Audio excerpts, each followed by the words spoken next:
thank you so Goodness. much for hustling with us, pal. That's okay. Thank you for having me. Yeah. I'm excited that we found the one person in the world who has not seen a Star War. Worth it just Yeah. for that. Also, man, I should be making some of that English breakfast tea you sent us like 2 years ago.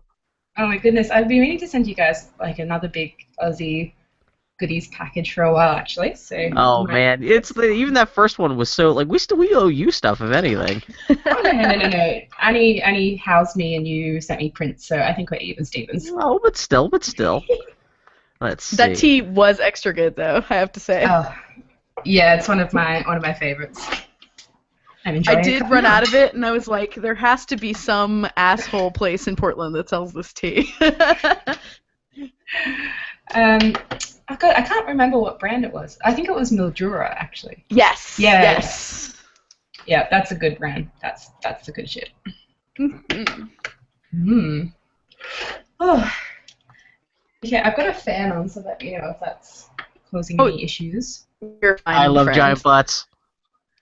I think Bill is doing some testing here. Bill, you doing okay there, buddy? Hold Bill? on. Hold on. I'm assuming I sound okay. Yeah, you sound fine. Yeah. Oh, I do? Okay, I was just listening to the YouTube version of this.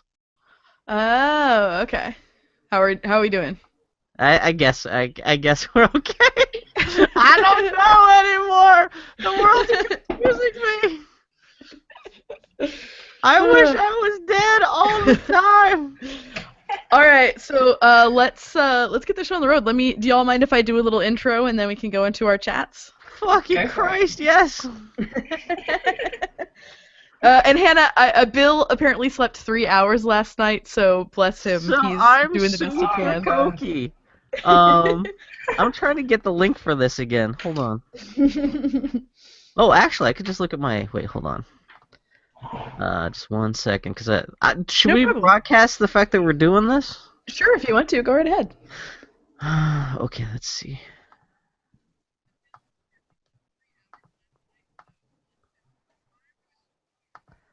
Okay, I do sound okay.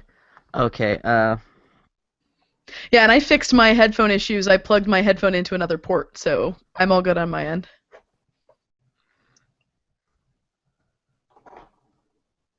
I can hear you guys, but these are Brenton's gaming headphones, so I have no idea what they sound like.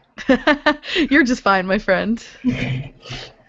Thank you so much for your hustle. I really do appreciate it, pal. Yeah, seriously, it is appreciated more than you can imagine. I'm a rare gem in that I have never seen a Star Wars or a Back to the Future or. That's crazy. How old are you? Well, we're essentially doing the podcast now, so I don't know if Andy. Bill, let me know. Are you ready, my friend? Yeah, I'm ready. Yeah, this should be a spoiler cast segment for the end of the podcast, right? Yeah. Okay. Yeah. Cool. All right, pals. Here, let me do my thing. All right. Hey, pals. All right, it's a very special segment of the Boy Howdy podcast. This week we have with us darling sweetheart of the ages, Hannah Groff, talking to us from the distant Isle of Australia to talk to us about Star Wars. She has never seen a Star Wars. Is that correct, my friend? That is true. I think I saw part of episode 3 on TV one time, but apart from that, I was going in blind. What part did you see? I think it was like Natalie Portman having a cry. Okay, well that sounds like episode 3, yeah. Yeah, that could have been any moment. That's pretty much the only thing she does except for give birth and die. Good, you got to see the proud tradition of Star Wars where women aren't allowed to do much except react to what men do to them. So you got that much of it. Spoilers, yeah. After episode 7, all other Star Wars may be a bit of a letdown in that regard. Okay. A tragic letdown. So yes, we've lured Hannah into our podcast lair to talk about the most recent episode, to talk about The Force Awakens. And that came out if it isn't already obvious, we're going to be talking about all the spoilers from the movie. We're going to be talking about the whole movie. So if you haven't seen it yet, obviously if you don't care, you're probably not listening to this. But if you haven't seen it yet, but you want to, turn this off, come back, listen to this next week or something like that. But yeah, we're gonna talk about all the basic, stuff that happens in the movie. Mm-hmm. Mm-hmm. Mm-hmm. So what'd you think, Hannah? I enjoyed it. I had a good time. Really? Okay, good. I'm glad. Well, yeah. I mean, I'm even as the Star Wars stuff aside, I'm glad that you spent money on a movie that you didn't come out going, "What the fuck was that shit?" Yeah, I mean, in terms of like, I've got a little list of things I talked over with my friends because they've all seen Star Wars and they were kind of surprised at some of my reactions to things. Um, but in terms of his other movie, I kind of came out of the first Star Trek feeling like that was more of a condensed little nugget of a story, and this definitely felt more like here's a series of events. Yeah.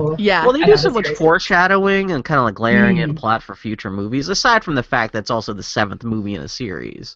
But yeah, it kind of makes sense that it feels like a more of a serialized bit of entertainment than a one-off like standalone story. Yeah. Yeah, I have to admit, Hannah, I've been really curious to hear your reaction just because for me this movie felt so much like fan fiction, like Star Wars fan fiction. It was, like in that it was all about you know how in Thunderdome where they're doing the telling and it's all like remember this?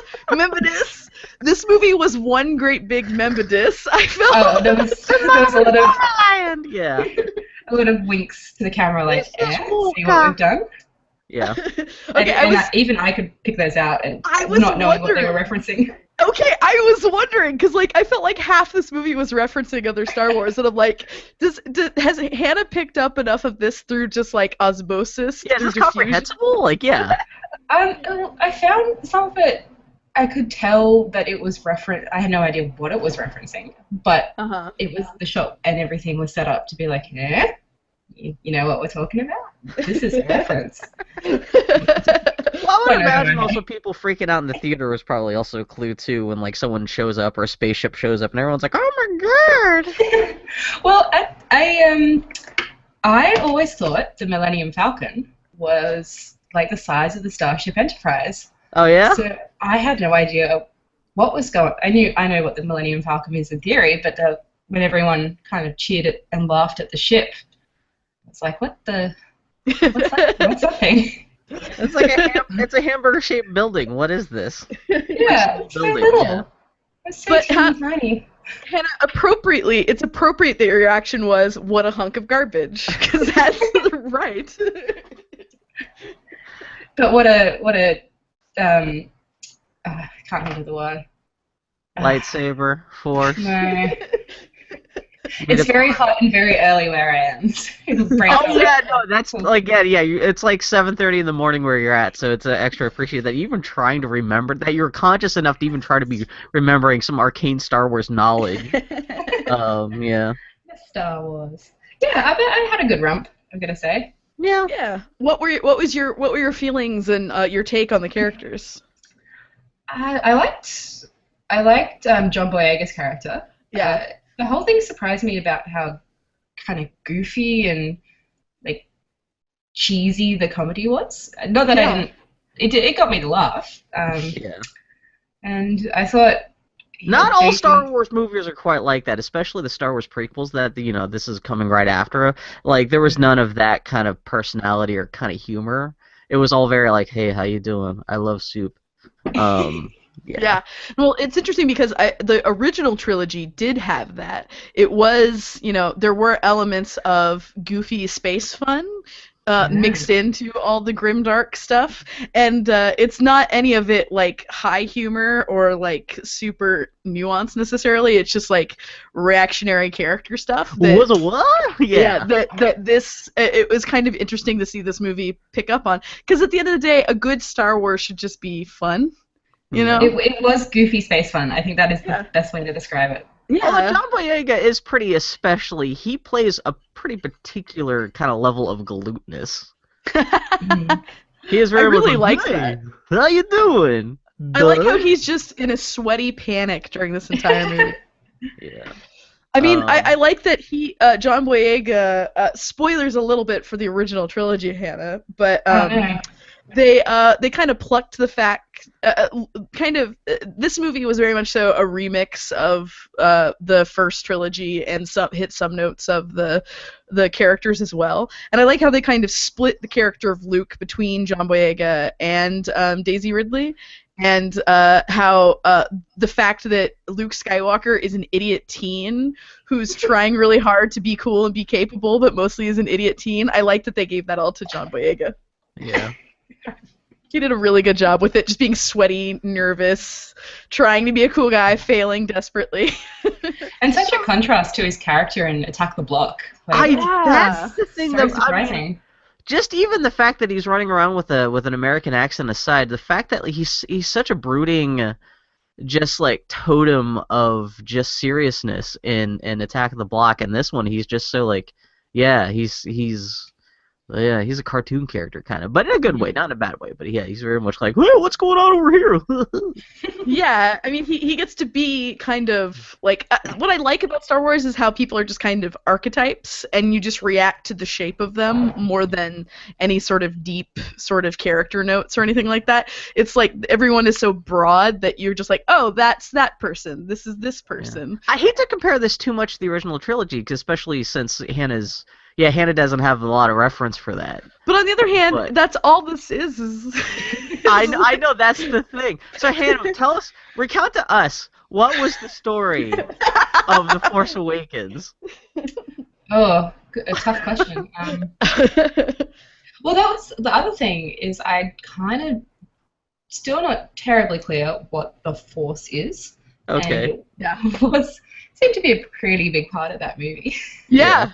Yeah. And you know what? Actually, I don't think they've ever really clarified it more than they ever did. And you're not really missing. It's not like in 3 movies ago they had a really big thing where they explained like exactly how the Force works. It's always just kind of you can pick stuff up with it, and sometimes you can trick people with it. But the rules of what the Force are, kind of, or what the Force gives you, kind of seems to change in any given moment. It's just like a generic magical force that is whatever the storyteller needs it to be. Also from person to person, because some people can throw lightning with it, but other people can't.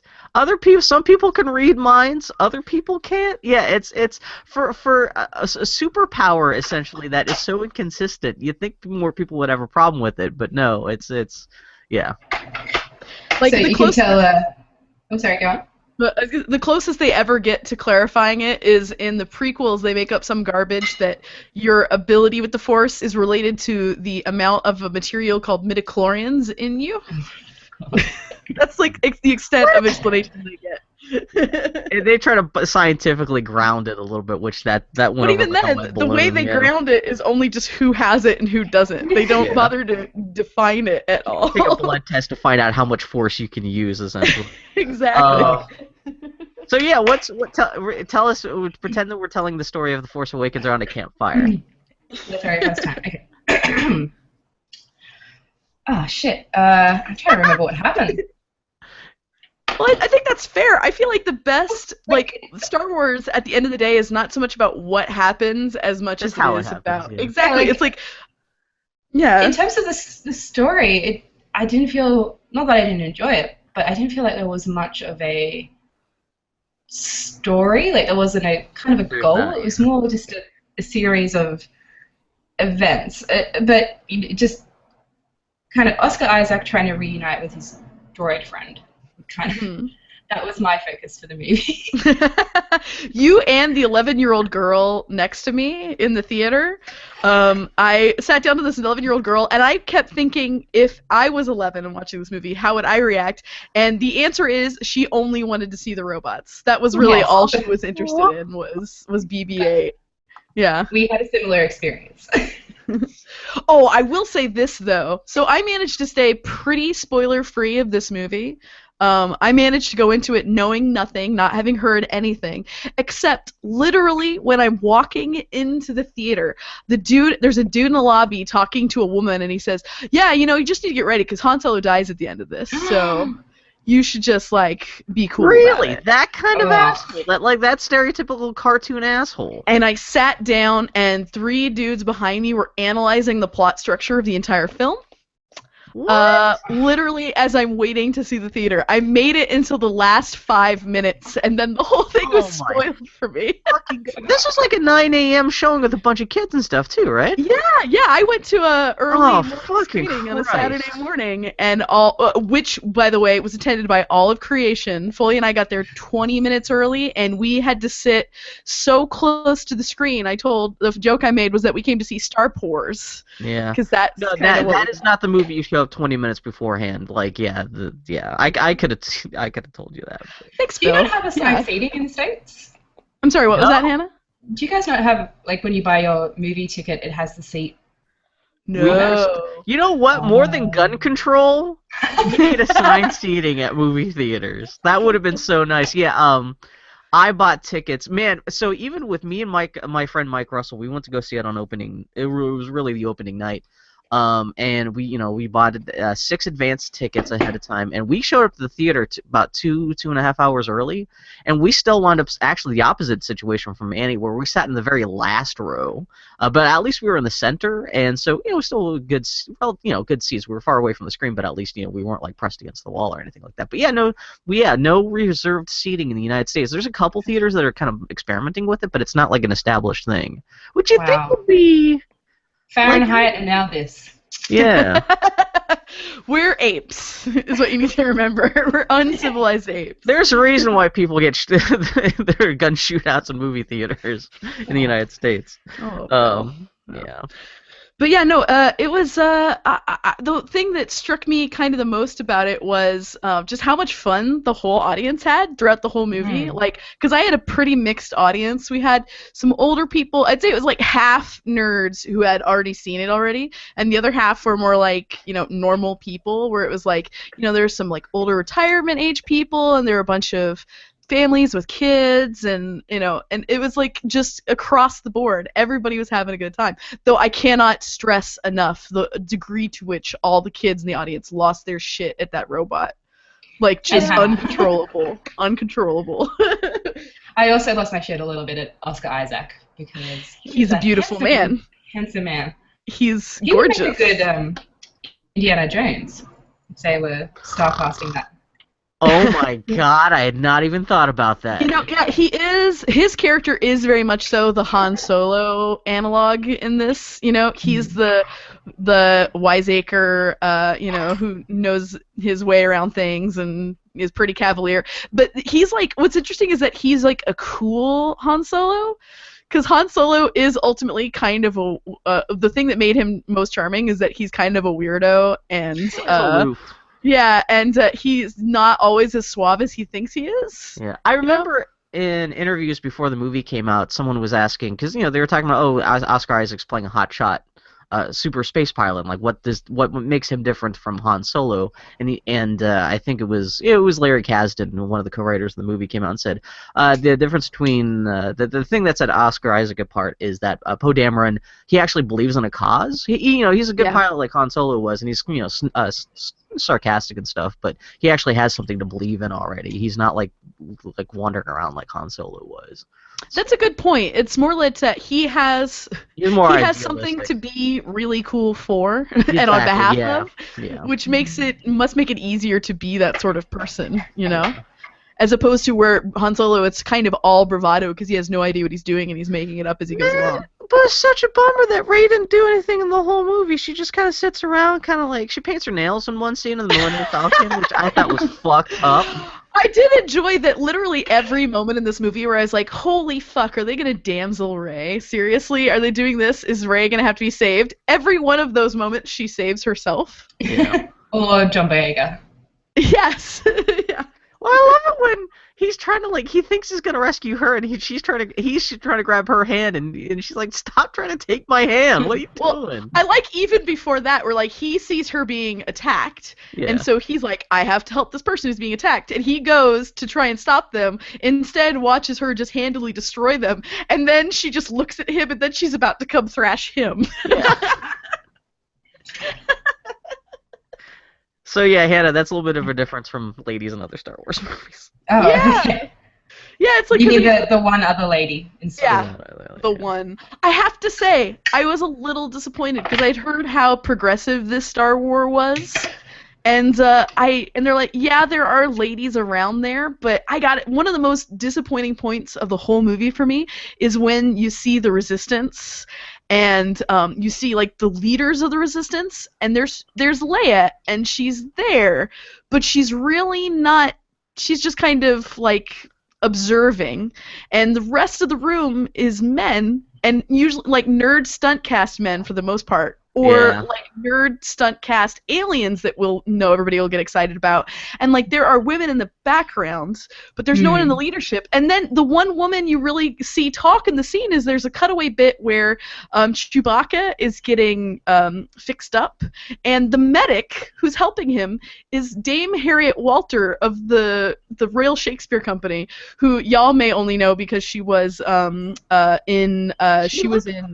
She was in fucking, what's that, Downton Abbey. She did it. She played Downton Abbey. Yeah. All I know is that most people know her because she was on Downton Abbey. I know her from other things. Oh, because I thought she looked familiar and she was an attractive lady. But yeah, it is funny that, the one lady in that scene that's not Leia is not bad name for you, Chewbacca. I was really sad about that. I mean, it's great that they have a lady protagonist in the movie, but like in all of these scenes where it's like, oh man, look at all these broads, it's still less than like 25% of this shot is women. Well, if you notice when they first walk in, when they have the big sign that says "We are the Resistance," and there's a subtitle under that says "Against Gender Equality." No girls allowed. Yeah, girls Girls moderately allowed as mechanics of vehicles and people only. Yeah. No more than 10. They have a very strict quota, you know. Well, when they watch like all those planets get blown up by the new Death Star, you do see like Leia in the background is like, we had all our women there. Okay. You know, the best parts of this movie made me feel like a little kid, and made me feel like hearing the music and seeing the blue text, you know, on the screen, and then seeing that scroll made me all feel like little kids again. And I have to say, as silly as it was, and how much of just an allusion again to the past as it was, that scene where you see this hyper Death Star shoot out a beam and destroy not one but multiple planets actually made me gasp and feel like a 5-year-old sitting in a theater. Like it really did. I was like, you know. What do you think, Hannah? Oh, I got chills when Rey lit up the lightsaber, and I know I don't really have any context to that lightsaber or how special it is, but even I was like.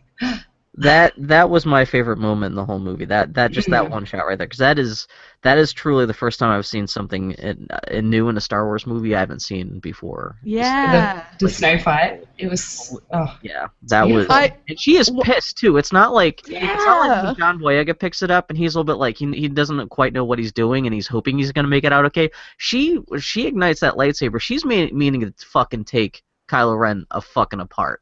And, I was curious how that scene was going to end, because it's not that Jedi can't kill or won't kill, but it would be interesting to see her first moment as kind of like a Jedi in that way. I was like, are they going to end with her killing a dude? That's kind of intense. Fortunately, they Deus Ex Machina out of that, but, you know. Fucking Superman earthquake suddenly shows up. Oh man, so like another moment in the movie that affected me way more than I thought it would was actually the scene where Kylo Ren is trying to probe her mind. And that whole sequence should have been cheesy and fallen apart, and maybe to other people it did, but the way it was edited and acted and the dumb sound of their brain sabers clashing it was mostly that the two of them were owning that dumb scene. I was like, fuck girl, you're gonna fuck him up. This is good. I thought Adam Driver was outstanding. Like he did just such a good job. He's such a weird, because my context for him is from Girls. He's such a weird kind of gross, sweaty dude, and I get that he was that in the Star Wars. Like he seemed like a bit of a gross, sweaty bad dude. He's kind of a tall piece of beef jerky. Well, that's what I really liked about his casting, is that you see like all of the not the fucking I was about to say all the Empire people, all the First Order people are all like these Aryan, like beautiful, like these weird Aryan wonderkind, and I like that you see like when Kylo Ren takes off his mask, he's this weird looking dude, and he has this amazing vulnerability that he brings to all those moments. Like the thing about the dark side is it's all about giving over to your basest desires and losing. It's a lot about a loss of control because you're giving into anger and jealousy and all these things that override you. And the way he kind of communicated those emotions, like all under the surface, I was enormously impressed. He did such a good job. And his physicality, because he's so tall and lean, and it just yeah, he was a really good villain, because again, Star Wars is best at these like just bare gestures of character that you kind of have to go along with, and it all lives or dies by the performance, and the performances in this sold all of these little characters so much that I was like, holy shit. And then the scene with Han Solo, that you could actually see that conflict in his face to the point where you're like, you would believe that in that moment he would go either way, you know? And it's all just in that vulnerability of his expression, you know? I have to say, I got a little suspicious something was up with Han Solo when he was in it a lot. And well, he's a bit, he's kicking up there. He's not going to be able to keep this up for three more movies being in it this much. Oh, no. Yeah, like, I liked that Han Solo died for his, like, trying to redeem his son. Like, that was a nice moment for him, because he's a character that hasn't really he's run away from so much and he's pulled back from so much, and it's always kind of about him being bullied into taking a stand. It meant a lot that he chose in that moment to try to reach out to his son, not just for himself and not just for his son, but because Leia believed in him and believed in them. And there is a nice moment where, when Kylo Ren first captures Rey, there's that moment where Han sees that and he doesn't do anything about it. And even Finn is like, "What the hell? We gotta go help her," and he's like, "We gotta get out of here before this place whole gets taken over. We can't rescue her now." Yeah, and it's pretty much the same thing happens again, where he sees Kylo on the bridge. He does have a moment where he could walk away again, but then you can tell he's essentially got the voice of Leia in his head saying, if you see our son, you try to bring him back, and that's when he knows he's going out to his death when he steps on that bridge. But hoping against hope he could do so. And he actually does seem like he only dies because he actually gets so close to actually bringing him back. And that's why it seems like Kylo Ren actually does run him through, is because he gets so close that this is what he has to do. Like, this is a final push away from his father. That's how hard he has to push back. It was such good melodrama. Like, it is. It is like, it should have like a fucking soap opera fucking organ music under it. But that's what Star Wars is at its best. It's just like good cathartic melodrama that makes you shout at the screen. It's like, that's good. Were stormtroopers always so kind of goofy and kind of shitty looking? These are actually this is probably the most threatening the stormtroopers have been since like the first movie. This is actually the high point of Star Trooperdom. What I thought was interesting about the stormtrooper design is that and it's partially John Boyega's build, and we get to see a lot of him in the stormtrooper build that kind of emphasize this aspect. It's all shoulders and no neck. So they all look like they're hunched up like all the time, and then John Boyega, because of his build, just kind of emphasizes that. It's just they look like cartoon thugs. They're all stocky little nuggets of people kind of stomping around. Did you guys see who played the stormtrooper who Rey brainwashes into letting her go? Oh yeah. Yeah, I saw that last night. That was apparently Daniel Craig. That's really cute. Yeah, pretty cute. Yeah. Couldn't you recognize his butt? Is that what it was? That I was so angry when I found out about that afterwards. But when I go to I'm intentionally going to see it one more time in the theaters next weekend at a kids screening. I'll make sure to bring my mom just for that. Just knowing that he's in there, like little pressed ham inside that tin can. I'm gonna get at that with a fork. I'm gonna start licking at the screen, going la la la.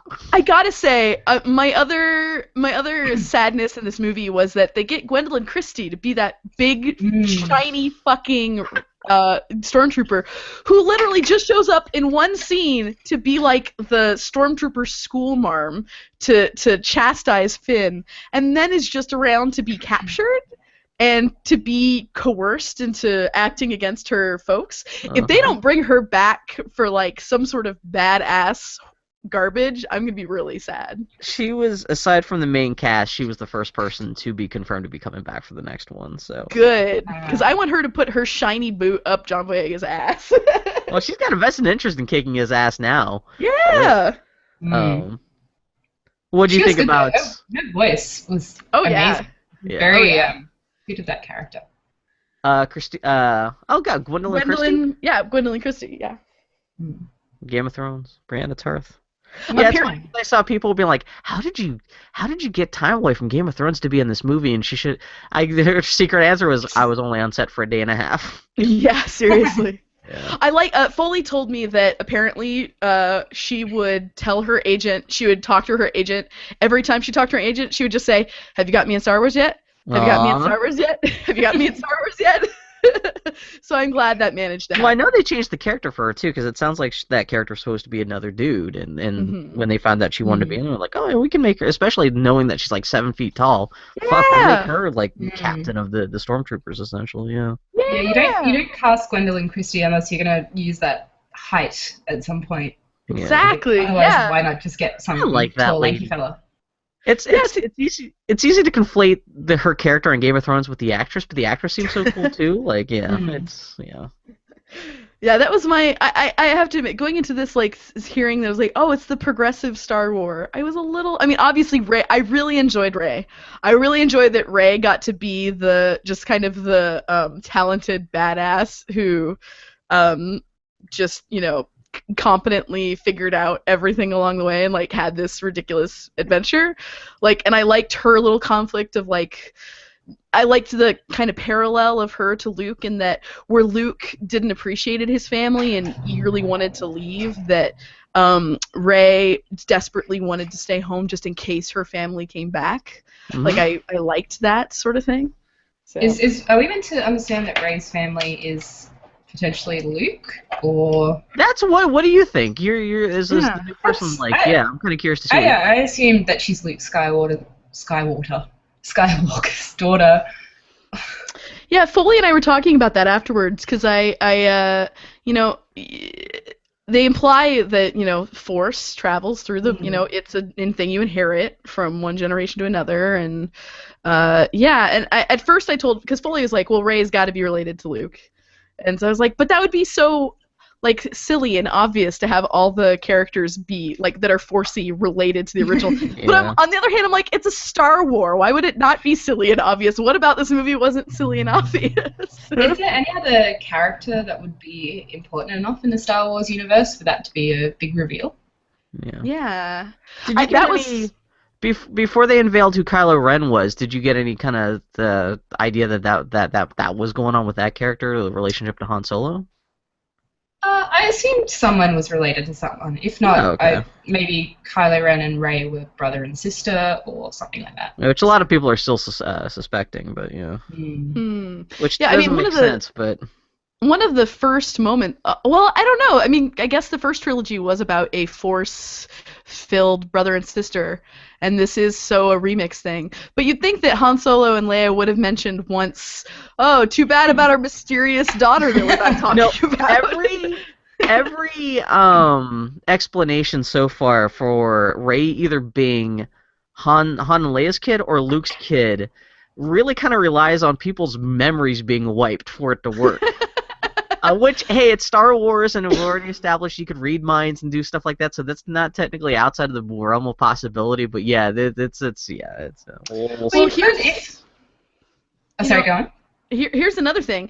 They mention we have the concept of cloning established in the prequels. No. And we have, there's that brief allusion to cloning that the First Order makes. Oh, yeah, they actually do call that out, yeah. Yeah, we should just go back to clone troopers if normal people are going to be this hard. And so maybe she is some sort of clone, like some sort of experimental clone of Luke. And had to be left for her own protection. Turned out female and super elfin. Like a young Keira Knightley. Yeah. Yeah, kind of a little bit, like, yeah. I mean, to be fair, this is a world where Han Solo and Harrison Ford and Carrie Fisher produce Adam Driver, so, Big tall beef. The two shortest people make the tallest person in the Star Wars universe. Yeah, exactly, yeah. What'd you guys think about Carrie Fisher? I love Carrie Fisher. Mm-hmm. Wasn't sold on Leia. I wanted Leia to be like grumpy Carrie Fisher. That's what I wanted. I wanted her to be mad. I wanted her to be mad as hell. Instead of some. Saw 5 planets get exploded, just like her homeworld was. Here's her asshole boyfriend showing up to dick around at her. I want a mad Leia. Yeah. Part of me, I was thinking before, after seeing this movie, I was thinking about how when you really think about how Luke Skywalker has been run into the ground and how unlucky he's been, had his hand chopped off by his father, and I guess had his new attempt at building a new Jedi Order get wiped out by his own student. Now he's been run off to the end of the galaxy, and I thought about, his life sucks, but then Leia, who was fighting the good fight long before Luke ever or Han ever was tortured by her own father, slaved to a giant slug guy, and has now her one and only child that we know of so far turned out to be pretty much a copy of her evil father. Now, because she gave in and decided to reproduce with an idiot who left. That her child has gone on to destroy an entire star system filled with billions of people because of one decision she's made. And now the dipshit that left her is gone, and now all she has is C-3PO. And Gary. Is Gary in C-3PO? Or R2-D2? Whatever the little one is. He's got a metal disc in his belly, and maybe it pops out, and Gary's head just comes out, and he's like, I want a treat. Oh, that was the cameo I was holding out for. Yeah, it's like fucking Pacific Rim. He's the one pilot inside there. Inside that is C-3PO. I'll say this for Leia. They talk about how, in the original trilogy, Hannah, they talk about how Leia is strong in the Force too.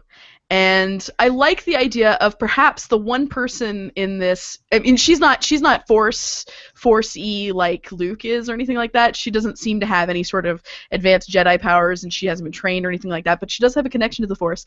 I kind of do like the idea that she is the one person who is purest with the good side of the Force, with the light side of the Force, which would mean a certain sense of, maybe over the years, because in the original trilogy she spends a lot of it mad. Maybe over the years she's learned to find strength through serenity and calmness and all these other horseshit things, But just I get that from I find that abstractly interesting from a character perspective, but from a person sitting in the audience perspective, I didn't want Leia to be there just to have weirdly overly forgiving conversations with Han Solo and be sad about her son and not really act like much of a leader one way or the other. Yeah.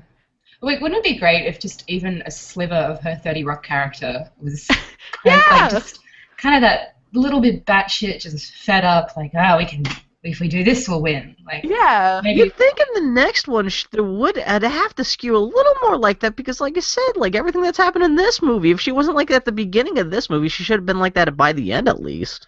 Definitely. Even as a joke, but fuck. I don't know, guys. I'm starting to think that maybe I shouldn't just trust adult men to break down the patriarchy. Yeah. I don't know. It is Rian Johnson. He may end up replacing Leia with the Asian blow-up chick from Brothers Bloom, Bang Bang.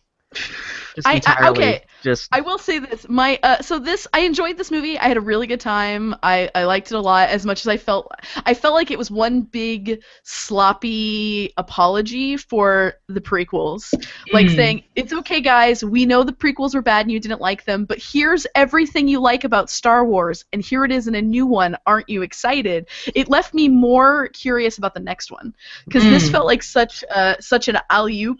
And like you're just waiting for Rian Johnson to come down and just like bash it into the net, you know?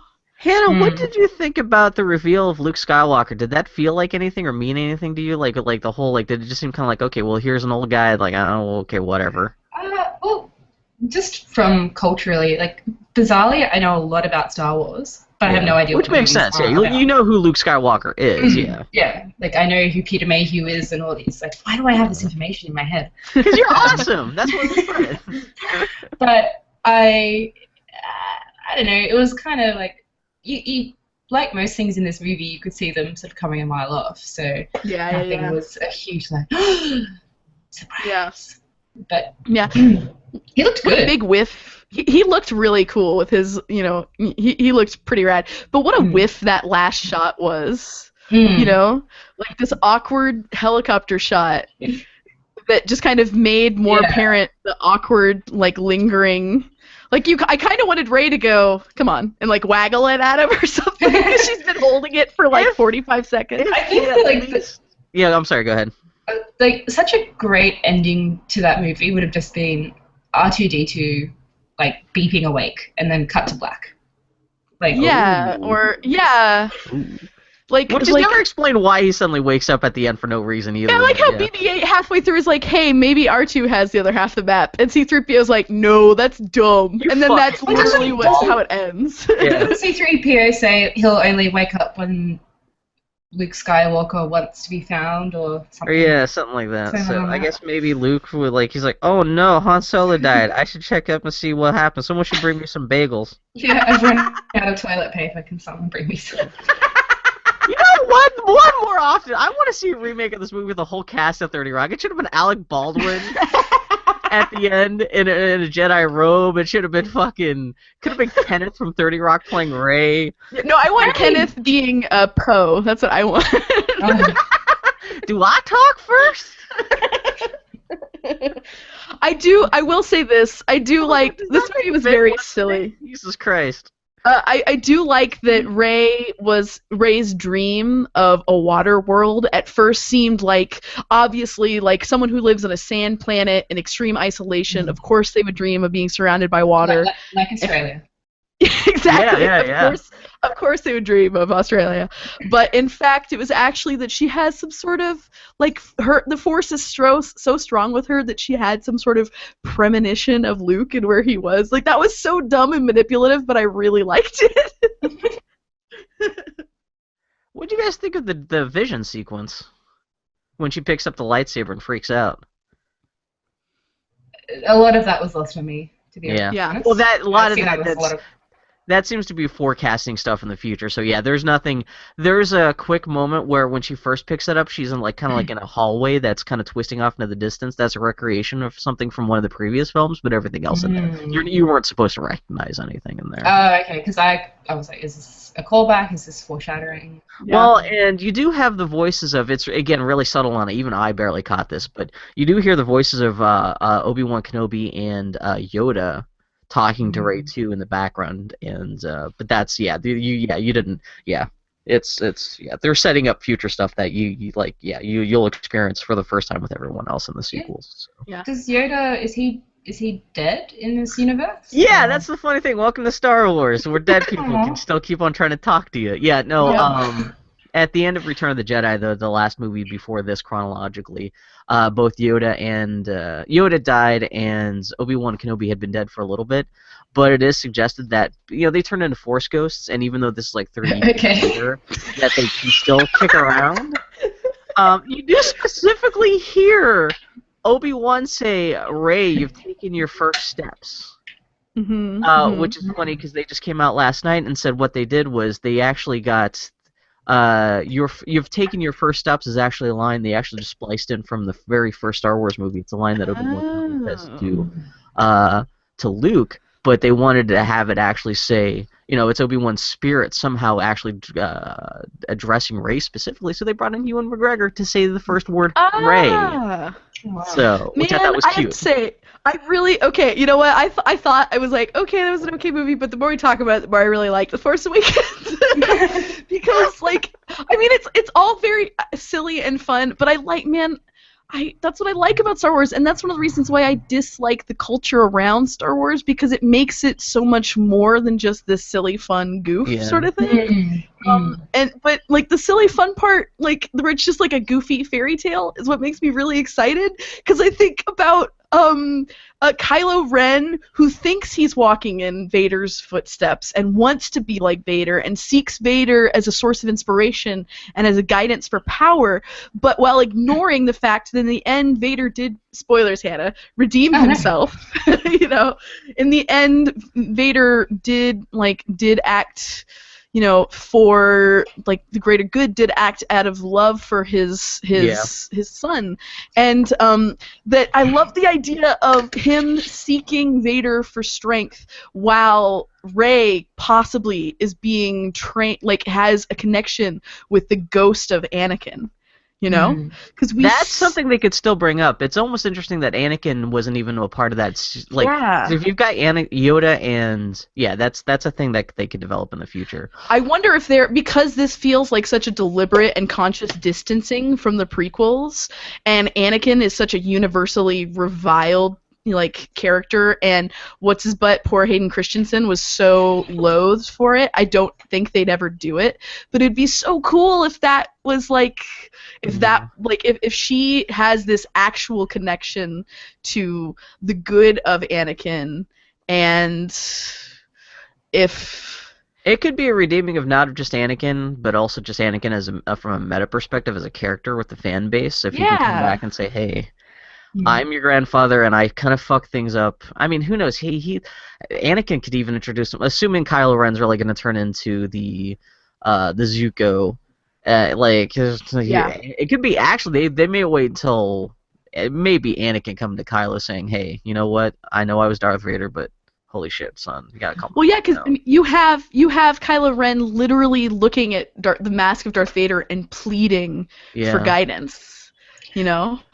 I straight up, I always thought Darth Vader was a robot. I didn't realize he was an actual person. No, that's totally cool. Yeah. That's a pretty reasonable reaction. Well, to be fair, he's also mostly a robot too. He's essentially a robot with a human head and one shoulder that's made out of burnt roast beef. Yeah. So it wasn't too wrong. No. That's why fucking Natalie Portman's crying so much in that one Star Wars movie. So she got a baby fucked into her by a robot, which, how does that work? That's why she's... Yeah, at the end of the original prequels, Anakin basically looks like Hamburger Helper. It's really bad. Yeah. And then Padme dies of a broken heart. Yeah. What's Hamburger Helper? Oh no. Now we know if you ever come back to Portland what Bill is making you for dinner. It's ground beef mixed in with noodles, and it looks like it looks like something a dog vomited. Actually, my favorite variety is a cheeseburger macaroni. So it's hamburger with noodles mixed in that's colored bright yellow. It looks like if you dropped the dog into a meat grinder in a paint factory. They probably taste the same as well. Yeah, no, but I grew up with it, so yeah, it's one of those things where I can eat it, go yum, and this is poison. Oh man! It's comfort food. Yeah. Disgusting comfort food. Yeah, it's like you Australians eat musk flavored candy. Growing up, we had these. They were called. I hate using this word, but they were called fags. No, and they were these little musk, fake cigarettes that we all used to pretend to smoke, and also long pink musk sticks. I'm sure Maxwell Motley probably had these sort of things too, because there's a lot of inter-candy relationships between the UK and here. But there's a lot of specifically disgusting Australian food as well. Hey, the stuff you sent us was fantastic, though. All those. Did you like Vegemite? The Vegemite was interesting. I did not. I'll tell you that. Most of it is still in my cupboard, but I did make a sandwich out of it. It's good if you have like a piece of toast with some Vegemite and melt some cheese over. I love the saltiness of it though. Yeah, the yeastiness was what threw me. Yeah, it's that's comfort food. Yeah.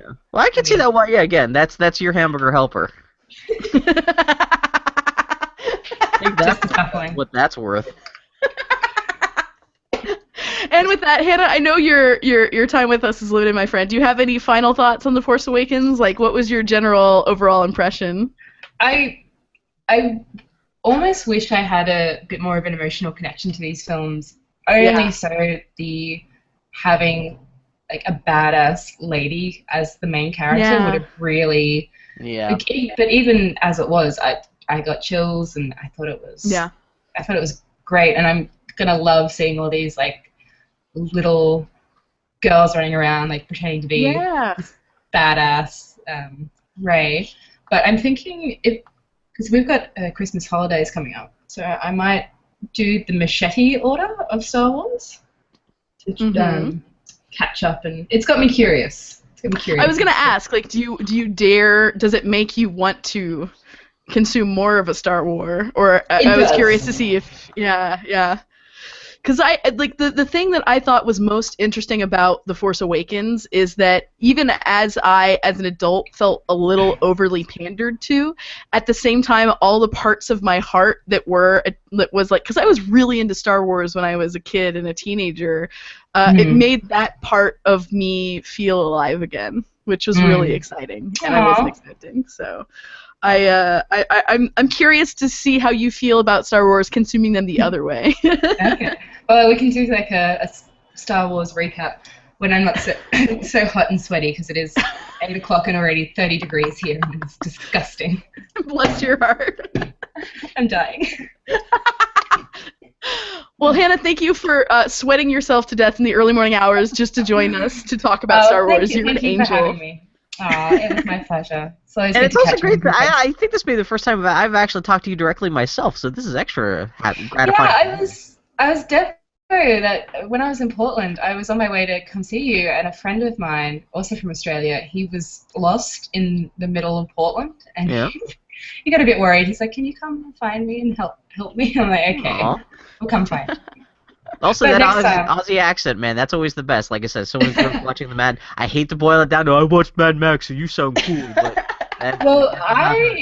because my mother's British and my dad is American, I don't sound like a lot of Australians. You got a little bit of that tinge, but yeah, you're not super like. Yeah. Well, if I want, I can get super ocker, mate. Like fucking, you don't even know. There you go. Yeah.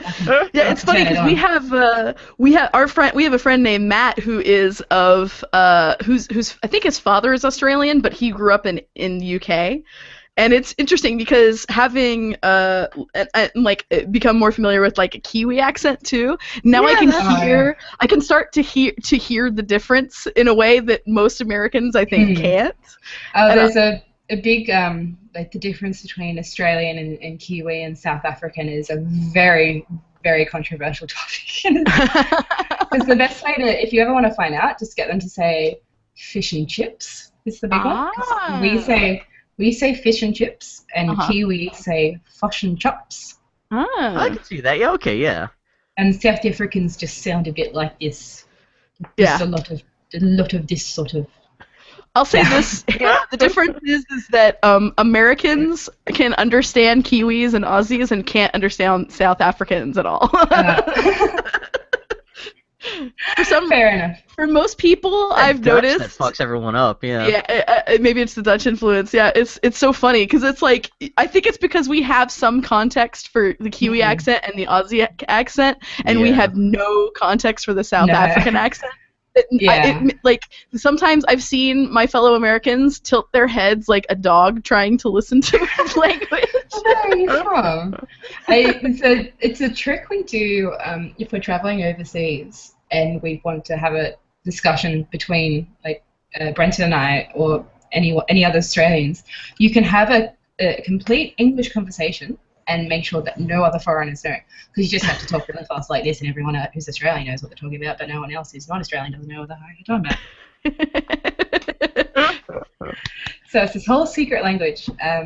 Hannah, thank you so much for dancing for us this morning. You're a wonderful person. Yeah, you're one of our favorite people, definitely. Yeah. You're two of my favorite people as well, and I'll have to bring the fella back to Portland one day. Please do. We'll take you up on that. Yeah. We need to have you on the podcast again whenever you like. Yeah, and I'll watch the other Star Wars. I nearly said Star Trek. Yeah. Oh my God. Listen, why not? The lines are blurring these days. You're fine. True. But yeah, seriously, if you ever want to be back on, we don't even have to wait for another Star Wars. If you just have something you want to yap about, you'd be more than welcome to. And now we got to figure out how to loop you into our conversations online. Yeah. I'd love to come back. Okay. So I guess that's way this is going to be edited. This is going to be the end of this week's Boy Howdy podcast. Oh, sure. I can do an actual wrap-up. Hey, everybody. Thanks for listening to the Boy Howdy podcast. Thank you so much, Hannah Groff, for joining us in this merry misadventure. We're, as always, at Boy Howdy Podcast on Twitter. BoyHowdyPodcast.com is our website, and we'll be back next week. Ooh, we actually need to figure that out because I won't be back next week. Exactly. Yeah. Anyway. Yeah. We'll be back eventually to talk to you some more about more pop culture garbage. We'll talk to you later, friends. Take care, guys. Bye. Thank you for having me, guys. It was a lot of fun. I'm just recovering it from the office plague, so probably dialing it at about 6 out of 10. That's okay. Bill's at about 3 out of 10. So, yeah, I got 3 hours of sleep last night because I was so excited to talk about Star Wars. And I have all of the cramps going on simultaneously. Oh God! So yeah, Annie, we'll record a little bit of stuff, but yeah, we'll let you go though, Hannah. Yeah, thank you so much. Have a good day, friend. Yeah, you too. Bye, guys. Yeah, have a good Monday. Crazy. Whole week of work. So, Bill, do you want to? Love you. Bill, do you want to stop this so just this part is isolated on YouTube? I was thinking about that, but I think I'm fine with keeping this, and I could just figure out how to edit it later. Okay, whatever you're most comfortable with, dude. Then we can whenever you want, we could actually start the GarageBand recording of this. Okay, cool. Let me go rehydrate real quick, and I'll be right back, and we can do our thing. So.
It's so quiet.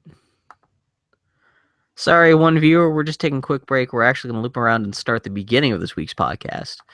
That Star Wars spoiler cast will be edited into the last half of this week's episode. And he's just on break. I am just reading Twitter. I should have been editing the show notes. But, I don't know. We'll see. Yeah, we're kind of pressed for time because got the big Star Wars Boy Howdy special with all of our special guests. So we're going to start recording in about an hour and 20 minutes. So don't have a lot of time for the proper part of Boy Howdy this week. We'll figure out something. May actually skip the Geek Week in Review.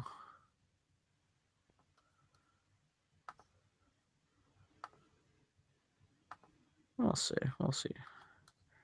Depends how much Annie has to talk about with her. What she was up to this week.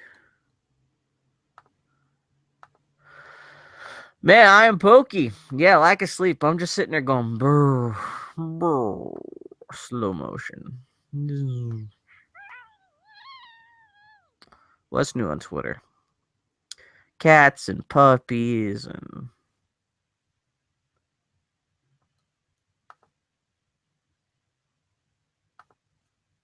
kids in the hall.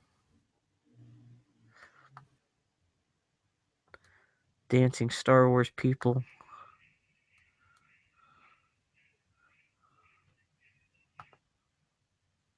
Fucking John Boyega. He's a galoot. Oh, it's snowing in Neko Atsume. I need to play a little more of that.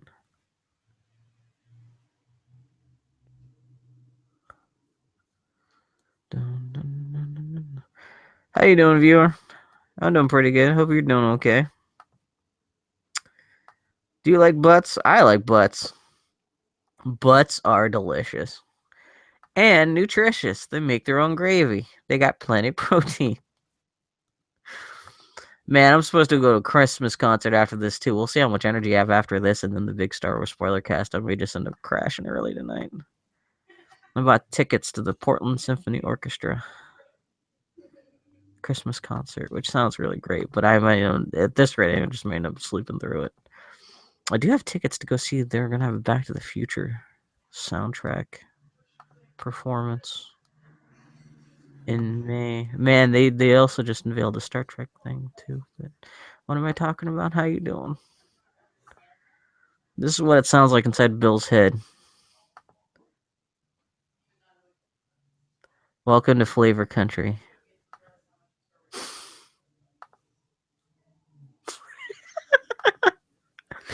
Alan Morales on Twitter just pointed out that Donald Trump's eyes look like bleached buttholes.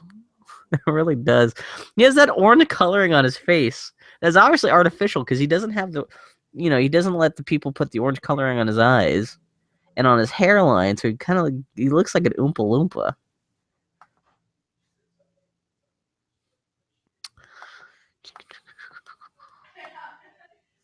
Annie's talking to Foley. Come on, Annie, we got shit to talk about. She's pooping too long. She says she's being hydrated, but you know what she's actually doing. She's moving the caboose.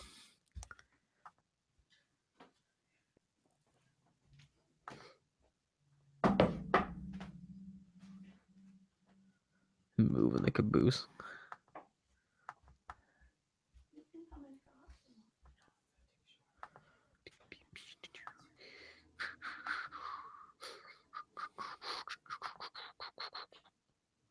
Down Fraggle Rock.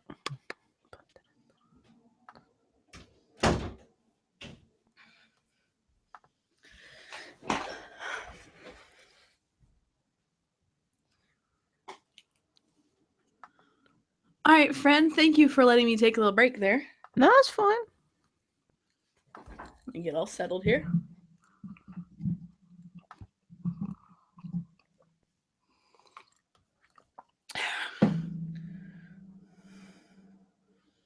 So, yeah, when do you get back from Texas?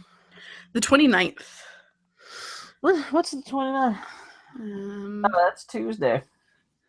Yeah, I totally forgot about next weekend's podcast. I'll try to figure out something. I mean, yeah. Might have to take a break because I don't know if I could even find any guests. Yeah, I think we're allowed to take a Christmas holiday, you know? Yeah, that's not the craziest idea. Yeah. Well, we'll figure out something, yeah. I guess it's more up to me than anything else. But yeah. All right, pal, I'm ready when you are. Are you? Do you want to? I should probably try to get this done by 2:00. Okay. Oh yeah, so, no problem. Do you want to just do the? I don't know. We play it by ear, but if we were running short for time, you just want to just do the skip the Geek Weekly news and review and just do our stuff, our own personal stuff. I feel like if we keep it breezy, which I can for my stuff, we can shove both in here. So we'll just keep an eye on the clock and try to be okay. We'll try to be like a normal fucking podcast for once instead of So I have my GarageBand open. I'm ready to sync when you are. Okay, go ahead. So okay, 3, 2, 1, and we can do the start recording. Sure, sounds good. All right. Okay. 3, 2, 1. And if you want to hold me up to your microphone. Yeah, I'm gonna turn the volume up on my headphones for a moment. Okay, go ahead. Star Wars. We saw Star War. It was a Star War. We saw some stars. Clap too once. Okay, that's perfect. Yeah, any kind of high sharp noise is ideal. Gotcha. Awesome. Thank you, Annie. And so yeah, we're technically recording, so we can do your intro. Hey everybody, welcome to the Boy Howdy podcast. I'm Annie. I'm Bill. We are talking to you on Star Wars week, as y'all may have heard about this movie, Star Wars, is coming out. I mean, they've been keeping it pretty low key. It's it's a secret to everyone, but I hear it's got space and laser swords, and George Lucas just being so angry about it. We found the one person on Earth who has not seen a Star Wars before, and a dear friend of the podcast, Hannah Groff, and have a little spoiler conversation with her. Today's show, yeah. Yeah, we'll stick that on the back end of the podcast. So no Star Wars spoilers for now, but we'll let y'all know about Star Wars, but like we're not gonna talk about any story stuff. Yeah, Bill. Other than Star Wars, what did you do this week, pal? Man, so what do you think? So how did you see Star Wars this week? Well, we don't have to go into the whole thing, but like we should just get the big news out of the way. That we saw Star Wars. That we saw Star Wars. I saw it Saturday morning. Okay, with a bunch of kids. Yeah, it was like half nerds, half kids. I wish I would have paid more for it to be just all kids, to be honest with you. Yeah. Because as walking in, I had the entire movie spoiled for me. Literally, I managed to stay spoiler-free until the 5 minutes before the movie started. Yeah. So, thanks, nerds. Big fucking man children. I fucking hate nerds. At least the big greasy dude, just fucking that whole kind of like it's nerd dudes totally living up to that goddamn stereotype. That sucks. Really I'm sorry to hear that. But anyway, Bill, tell me about how you saw Star Wars. I saw it on opening night with Mike Russell. We waited for 2 hours in the rain to get seats on the very last row of the theater. Still had a good time. I'm kind of lukewarm on the movie, but I still had a great time seeing the movie. The highlight of the evening for me was actually I took a quick pee break in the bathroom right before the movie started, and when I went in there, because no costumes and masks and stuff were allowed, 2 like 12-year-old boys had snuck in their own homemade Jedi robes made out of bed sheets into the bathroom and were getting dressed in their Jedi robes so they could go back into the theater and start watching the movie, which I thought was fucking hilarious. That really made the night. And the best part was they were just 2 kids by themselves. They didn't have like a parent like watching over them, like because like so many kids who show up to Star Wars stuff, they have like some kind of super hardcore Star Wars parents helicoptering over them, and it's nice to see kids of their own accord getting really excited to go see Star Wars rather than just being browbeaten into it. Yeah, I'll because I did feel like half the kids in my showing were browbeaten into it. Yeah. Parents will claim that they don't browbeat their kids, and maybe some of those kids do genuinely love Star Wars of their own volition. But there's a lot of fucking. It's like the people who talk about how much their kids love Jesus when they force them to go to church, and it's like that's gonna wash out in a couple of years. Though I will say this, my love of Star Wars comes from my mom. Yeah. We've talked about this on the podcast, and I'm pretty sure we had an episode where we talked with my mom about Star Wars. Yeah. That was episode 2. Whatever. It was an early episode, though. It was a very early episode, and we actually saw it Saturday. One of the reasons why I wanted to see it on Saturday morning was that Saturday was my mom's 60th birthday. Aww. And I wanted to go see it because Star Wars, to me, so much of Star Wars for me is tied into the love I have for my mom. Aww. So I had, when I turned off the analytical adult part of my brain and just reacted to it with the little girl whose mom loves Star Wars, I had a great time. Yeah. So. Well, that's awesome. But yeah, who cares? We'll talk about Star Wars later. Bill, what did you do other than Star Wars this week? Have you heard of Undertale that much yet? We have talked about it on the podcast, and I played it before you did. Oh, that's right. Yeah. So you haven't picked it up since then? No, it's I played it right before Fallout came out, and I work at a job. Just do Morales, yeah. Well, on beyond that, I sit at a computer all day doing my job, and coming home to sit at a computer and play a video game is the worst thing. Yeah. So I will probably never play it unless it comes to consoles, which you probably won't. Also, I suck at bullet hell games, so that game kind of bounced off of me. It's almost entirely. It's got to come to consoles. It's pretty much custom made for consoles, and it's essentially just a giant riff off of old 16-bit RPGs anyway. And like the fact that the combat is like little arcade games, like those little shoot 'em ups that you're talking about. Yeah. And it's also a game made by one person. It don't gotta be coming anywhere. Yeah. Well, anyway, it's crazy popular. I got about 2/3 of the way through the game, and I got stuck on a boss, and I couldn't get past it because those little shooter parts can be so difficult. So now I'm just watching the rest of the game on YouTube. Yeah. The first time this has ever happened to me, where I've had to give it up and just keep on watching some YouTube videos rather than just completing the game normally. But the game is so linear that, and like, there's not a lot of choices. There are some choices you can make in the game. There's some stuff you can miss, but the thing that did me in the game, that there's a pacifist thing you can do in the game where you can go through the game and kill people like any other RPG, but there's a way you can talk people out of every conversation. And I decided to do that. The only problem is my character is extraordinarily weak. Yeah. And so that makes it so I can only take a couple hits during those little like combat little mini games. Yeah, and the game follows RPG logic, even though it allows you to be a pacifist. You don't, in video games, you only get experience, generally speaking, by killing enemies. So by not killing anyone, you're weak as hell. It's really hard to be a pacifist. And I got about 2/3 of the game with like super weak character, but even then, you still have characters attacking you, and the way you avoid damage is by playing these games where if you take, it's essentially like playing like the games change from boss to boss and encounter to a counter, but yeah, there's this one thing where you have to dodge all these, and I shouldn't even talk about it because Andy does not like these creatures. But I'll just say it's like the bullet hell mini games. It's not like you're playing the same few bullet hell mini games. It's change, it's always something a little different. You never really know what's coming, so it's kind of like almost like a WarioWare aspect to it. That's a perfect analogy, actually. So it's like, here comes this mini game. I hope you don't die because you're weak as shit. It does kind of kill me because this may be my favorite game I've played this year. The writing in this game, this is I'm from my perspective, I would easily say this is easily one of the best written video games I've ever played in my life.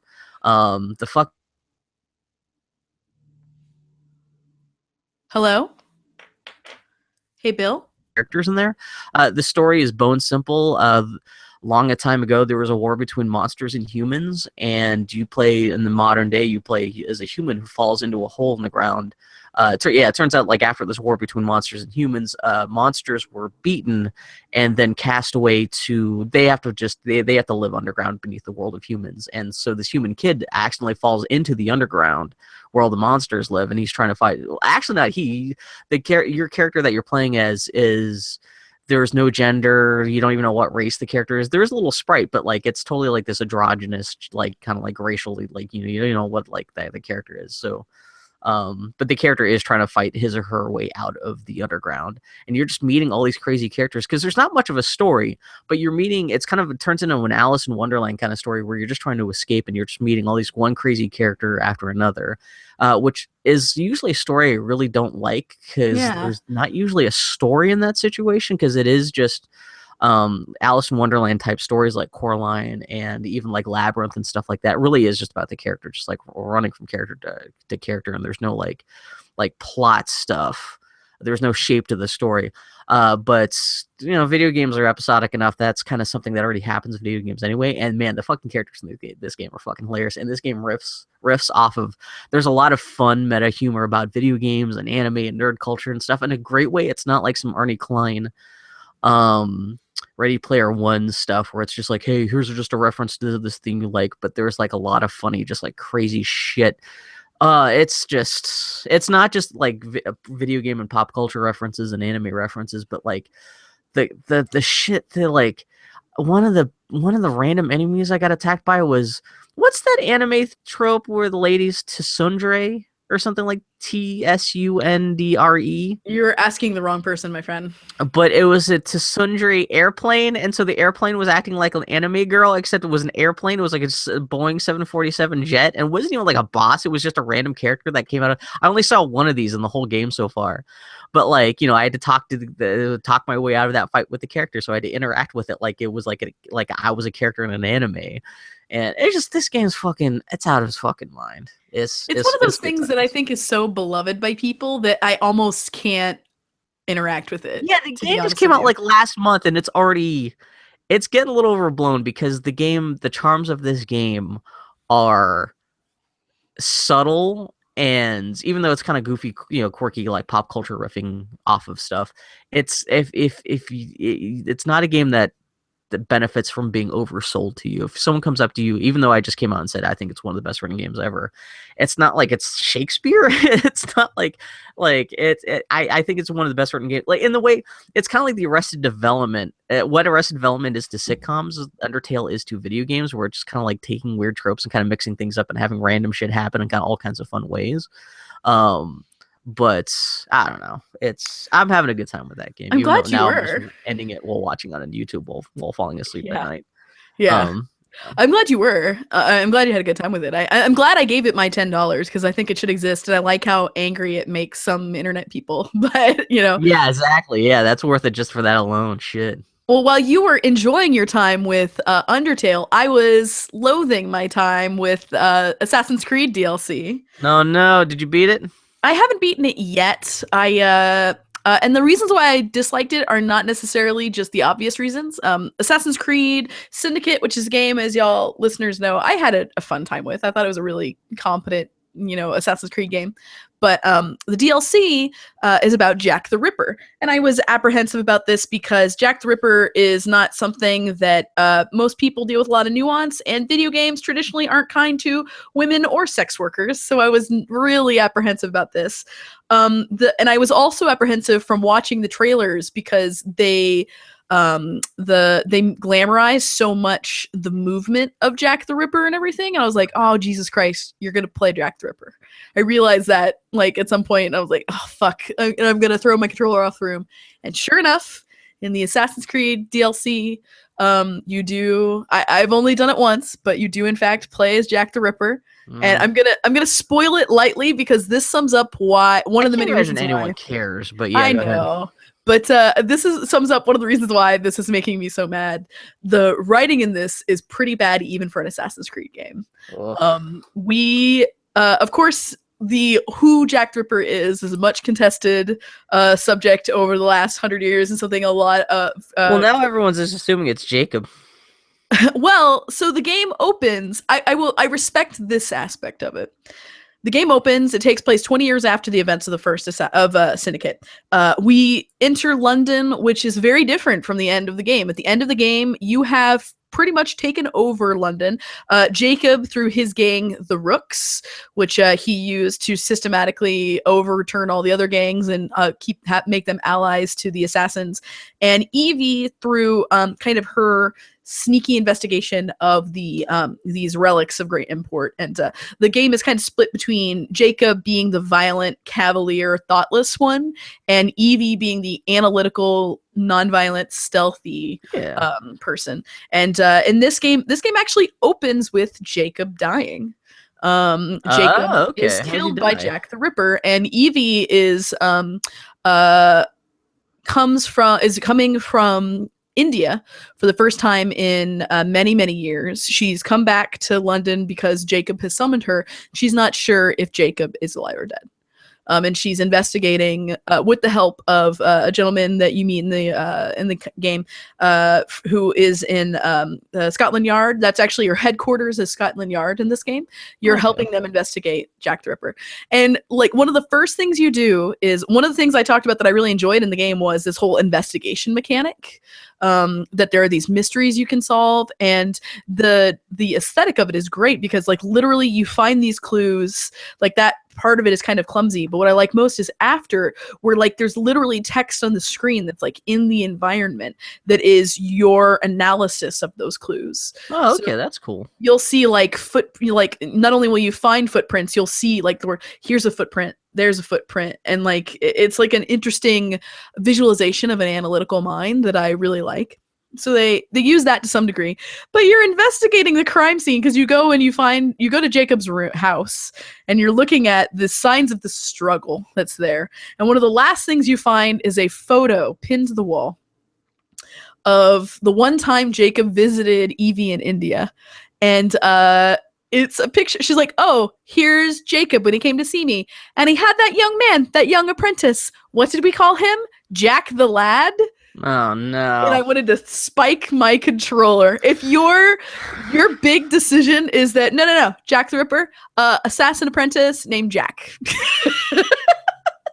That seems to be what this game is doing, and what a greasy butthole of a story. It's really bad. Also, I was most excited to play 40-year-old Evie because the idea of playing an Assassin's Creed game where you play an older woman was really cool to me. They don't. I like her costume quite a bit, but they don't quite know how to make her look older. Face-wise, it's not quite right. It's kind of this whole DLC can be best summed up as not quite right and feels like a thought that is half thought. They should have made her immensely fat and have her just waddle all around. That would have been amazing, Bill. That's what I want in an Assassin's Creed game. She suddenly turns into like a fucking Coraline character. But it's like is she essentially moving exactly like young Evie does? Yeah, they don't aged up her face a little bit. They don't do it's only her face too. They don't give her any gray. That's what I was kind of wondering because you think they give her a little bit of pudge or something like that. They don't do the old Ezio thing where her movements are impeded at all. Yeah, I just did a little bit of more of the game, and she jumps off a high-speed train, and you see when she hits the dirt, there's like a little bit in her movement. She's like, I am not as young as I used to be, and I should not have done that.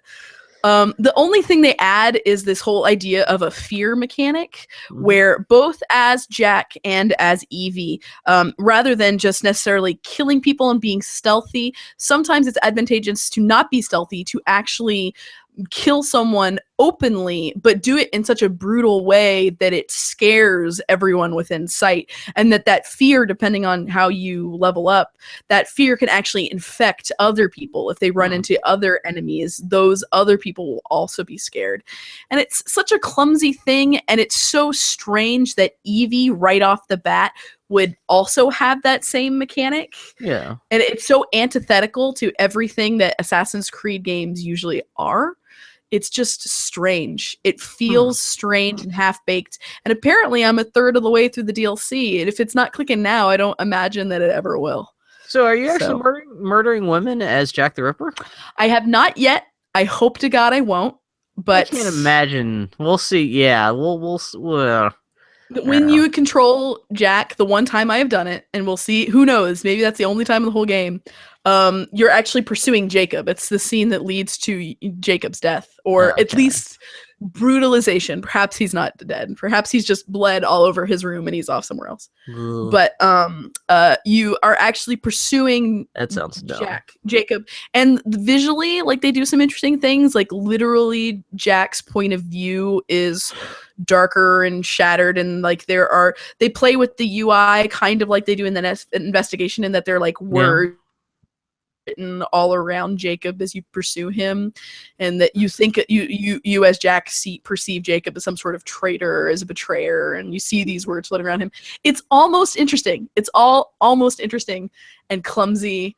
And then there's this whole mechanic. Baked and kind of like wrong-headed to begin with, but yeah. Yeah, it's just weird. They're trying to be nuanced. Like, they have this whole thing where, like, you as Evie are trying to protect the prostitutes of London from all these copycat killers.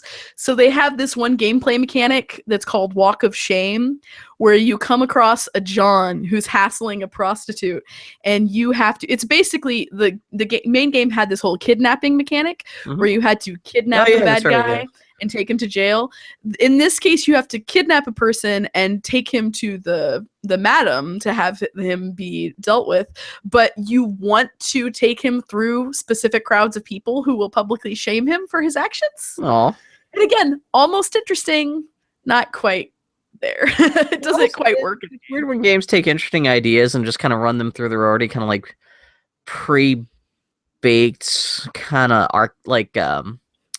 not archetype, through template, and it kind of like drains that idea of any kind of like interesting kind of texture or thrust it could have had. But it's just like, it just turns into another kind of random activity without any real kind of good context or I'm just so sad that this is what it is, because to be honest with you, you know what makes me really sad is that I would love to play older in Evie in British occupied India in an Assassin's Creed game. Like, that sounds really cool and interesting.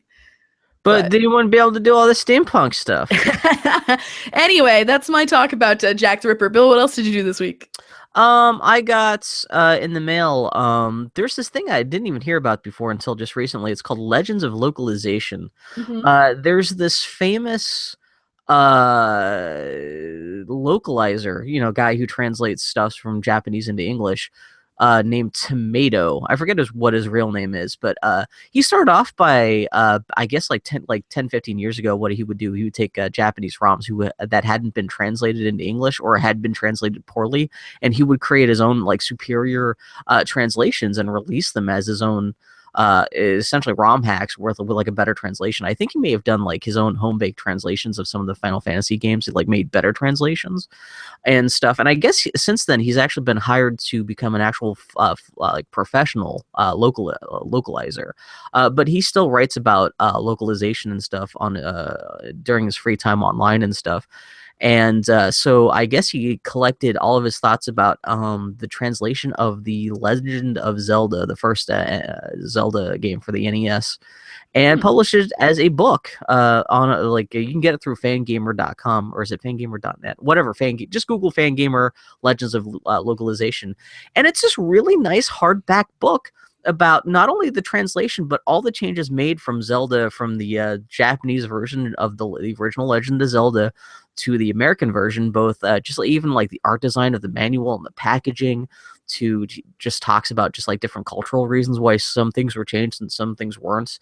And it talks about like business stuff as to why like back and then why some things were changed. And he's talking about how there seems to be a different team who translated the manual versus translated the text in the game, and they're like one team was better than the other. And like he even talks about like sound differences between the two versions of the game, which is great because the way he visualizes that in the book is by actually just showing pictures of the different sound waves and comparing them. So he's like, I know you can't hear the sound. This is a book, but I'm going to show you at least show you a picture of what the sound waves for these sound effects look like. There's just all kinds of stuff. Like it's a really comprehensive. It's probably the most comprehensive thing I've ever read about the localization of something, and it's printed in this very attractive hardbound little book from Fangamer. The best part is I got like a special like little collector's edition from Fangamer that also came with the Legend of Zelda localization passport, which is great because it really is made up to look like a fake little faux leather bound passport that comes with tells you how to speak all the Japanese names of all the characters and everything from the original Zelda game, and actually breaks down like what the different little Japanese hiragana characters mean. And like so it's great that the main book is actually just about the Legend of Zelda game, but like this little passport like little thingy is actually just about the Japanese language and how it applies to Zelda, and how you would go about pronouncing this thing. Or like by the end of reading the passport, you may be able to read rudimentary Japanese text from the original game just by like looking through like the little Japanese. Essentially, it's a Japanese language lesson inside this little extra booklet that you can also. That's cute. And it comes with like a bookmark and all kinds of stuff like that. But it's a really cool, handsomely designed little super nerdy, super niche package. But it's super, yeah. It's too late to get this for anyone for Christmas. But like if you know anyone who loves Japanese shit and Zelda and video games and stuff like that, this is a great just little thing to get people. It's really cool. It's one of the most interesting gaming publication things I've seen in a while. That's Legends of Localization. And it sounds like this is going to be the first in a series too. So. If you have a friend who is a fan of Dragon Age, can I recommend with mixed feelings that you get them the first issue of Dragon Age Mage Killer that came out this week from Dark Horse Comics? Why? What happened? This is really interesting. So Dark Horse has published a number of comics based on BioWare properties, Mass Effect and Dragon Age in particular. And they all have shared one trait, which is that they've all been written by writers from the series. They're actually people who have written for the games. This is the first one that is written by just an actual comics writer, Greg Rucka.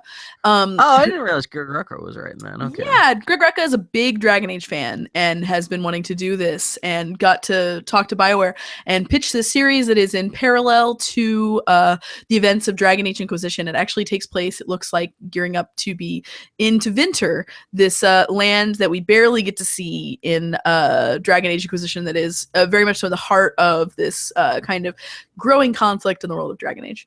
I highly recommend Googling Dragon Age Mage Killer, regardless of your feelings on Dragon Age, just to see these fucking phenomenal colors. And pardon me if I'm gonna garble this, but Suchin Tang did these covers, and they're some of the most beautiful pieces of illustration I have ever seen. And as a Dragon Age nerd, they just get me so excited. They're so good.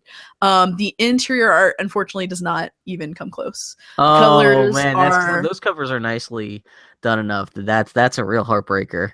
That's always a sad thing sometimes with comics, is you're lured in by this fantastic cover that looks nothing like the interiors. Historically, one of the biggest flaws of these Bioware comics have been the interior illustrations. Mm-hmm. They're just very traditional, sort of superhero boilerplate looking comics. It sounds like they could afford to be a little more stylized, but then again, who knows how much they're paying people for this work, but yeah. Yeah, I mean, I can't imagine the timeline is that great either, but it's really disappointing because all of these Dragon Age comics, I am theoretically the demographic for them. I love Dragon Age. I love Mass Effect. I want to explore the world some more. I love comics. All of these have hit me really cold. I'm trying to be more open-minded with Mage Killer. The art is competent, but opening it, you would never know that it's not like some sort of Conan book or something like that. Oh, really? Oh, that's easy. A damn shame. It's easy for people to make the world of Dragon Age look generic, and boy, do they manage to make it look generic. You would never know this was Dragon Age if not for, you see a mage who looks like a mashup between Flemeth, recurring character Flemeth, and Meredith from Dragon Age 2. And you see some demons, of course, that look sort of familiar, and you see an elf. But otherwise, it's doesn't feel Dragon Age-y. I do like the writing, though. It's interesting in that we meet a character who is a mage hunter, who that's their profession. They hunt down and kill mages who can be dangerous in the world of Dragon Age. But he's such a cool guy. It's really hard to introduce a character that is just supposed to be a cool, brooding character and not just read and kind of roll your eyes and make a jerk off motion. But it's all from the point of view from this cool guy's sidekick, this girl named Tessa. And Tessa, I do like Tessa's voice and kind of the tropey narration enough that I'm intrigued by it. I'm curious to see where it's going, especially like literally with the events of the final pages. I'm like, oh, what next? But boy, howdy, those covers are really what's stealing the show there. Huh. Yeah, no, that first cover, that's the one with the female mage crumpled over with like bleeding out from her belly, right? Yep. Man, all the covers are fucking again, that phenomenal. artist like, they is make me mad. Thing, and man, that's a lady, right? I have no idea. I don't know. I've seen this conversation. I haven't seen this person's work before, but or excuse me, I have seen some of their illustrations before, and they're just very evocative and it's good. Yeah, it's really good call. .com. That person. Yeah, that's one of those artists where I wish I could just find them and kind of beat their brains in and just suck out like their life energy just to steal their. Oh, so good. God damn it. It's like I almost wish that they had gotten a really crappy cover artist, because then the interiors wouldn't be so disappointing. Yeah, they're very workmanlike, and it's hard to do something workmanlike after something that is so moving as those covers. Oh, I forgot this person also did a great Cora piece where her titties be hanging out. How you doing? Oh, fuck you, Bill. All right, friends, with that, that's us for this week. We're going to take a quick break and do the Geek Week interview, and then we'll have a little spoiler talk with Hannah Groff. At the very end, yeah, okay. We'll be back. Okay, shall we just go into it? Yeah, if you want to, yeah, totally fine. Yeah, we don't have to wrap up right at 2, but yeah, and a little. If I could have a little bit of a buffer between us ending and 2:30, that'd be awesome. I can understand that. In fact, actually, like people may even show up a little bit early, so we might get a special guest. That's okay. Let's get to it. Yeah. Hey, pals, welcome to the Geek Week interview. This is the part of our podcast where Bill has noted news in the week that was, and I am reading it often for the first time. And as always, Bill's forgotten to really kind of flesh out these show notes, so it's a little like, vague First statement. off, did you know that Undertale is tearing GameFAQs apart? Yeah. So what do you know about this, Annie? There was a contest for the best game of all time, and it came down to Undertale and a Zelda game, and people were freaking out because Undertale won. Undertale whooped Zelda. So It's so I guess for the 20th anniversary of GameFAQs being around, which kind of freaks me out because I can't believe GameFAQs is 20 years old now. They held another one of their best games ever polls, which they've done regularly. I could have sworn they had been doing it every year for like the last like 10, 15 years. But usually the winner of these polls, is, at least in my experience, has always been either Ocarina of Time or Final Fantasy VII. And Undertale was a total dark horse, beat not only just Ocarina of Time, but like 20 other games that were also in the same bracket, because that's the way they kind of do this whole essentially bake off, is like there's a whole bracket where games have to leapfrog over each other in order to get to the final. Yeah, and the people were super fucking pissed because they thought like the people voting for Undertale were somehow cheating, and enough that like the day that polling was closing, GameFAQs had to actually come out and say, no, all the votes for Undertale are legitimate. Like, it's not like one person just set up like some kind of bot to just keep on clicking Undertale forever. Like, these are all coming from different IPs. This seems to be a legitimate thing. Undertale, all their votes are legitimate. And yeah, Zelda fans just went fucking nuts, which is funny because this just means, like, instead of Ocarina of Time being voted the best game ever 20 times, now it's only been voted like 19 times. It's one of those delicious moments. And it's also a moment that I felt like with our next note that we'll get to in a moment. This is one of those delicious moments where I was witnessing people who are used to being catered to being so furious that they weren't being catered to. That's a huge part of this is, the fucking... it was delicious. It was like, great. I have never felt, I just kind of wanted to roll in and say, welcome to how the rest of us, all of us non-white males that are not between the ages of 18 and 35, welcome to how the rest of us feel every day of our lives. Yeah, GameFAQs is kind of an insular community anyway. At least the people who get upset about these polls are, of course, super insular, and then, they're so used to this happening over, and it's just like fucking... Yeah, I don't know if you could say, I would successfully argue that Undertale is the greatest game of all time, but that's just fucking awesome. It just cracks me up. Speaking of things that make people angry, Bill notes Star Trek can't catch a break. Yeah, did you? I did see the trailer for Star Trek Beyond. I did. What'd you think? Bill, it's so delicious because this is a Star Trek movie that's not for you. It's not for Mike Russell. It's not for our dear friend Leland. It's a Star Trek movie that's for me. Okay. Someone who doesn't give a shit about Star Trek. They're making a Star Trek movie for me. And I'm sorry. Which is funny because it's being directed by the Fast and the Furious guy, which I know you don't care about those movies. No. I think the movie itself could still be great, but this was a terrible trailer to put out, especially... It was pretty goofy. Did it come out like not the day that The Force Awakens launched? I think maybe the day the reviews came out, but whatever it was...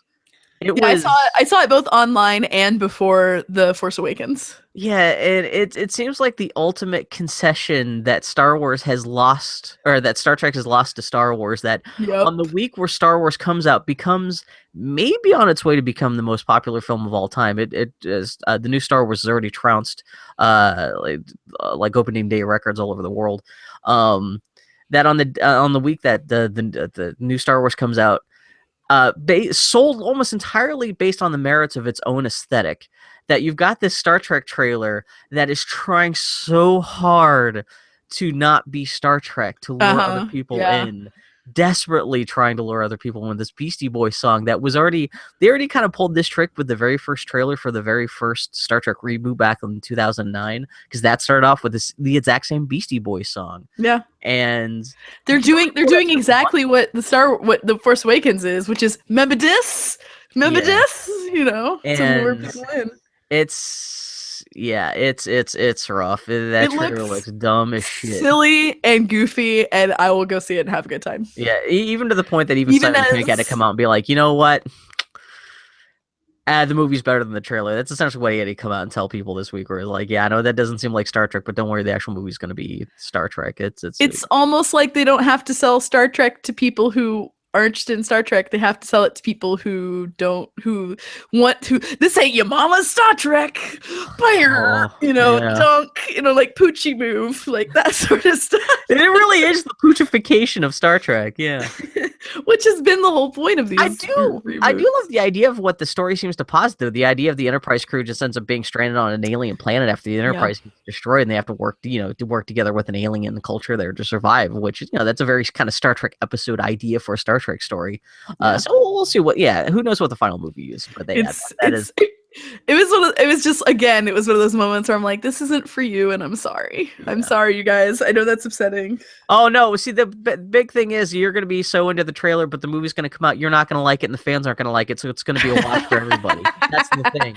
Like, yeah, this trailer was meant for you, but you're not going to like that movie. I can guarantee you right now. What we can flash back to this episode when that movie comes back in May, and we'll see how much you actually like that finished film. And you might kind of like it, but then I don't know. To be fair, that's how I feel about all the Star Trek movies. Exactly. Really, yeah. So at the end, you kind of wonder why they alienated people in the first place if they're just going to be.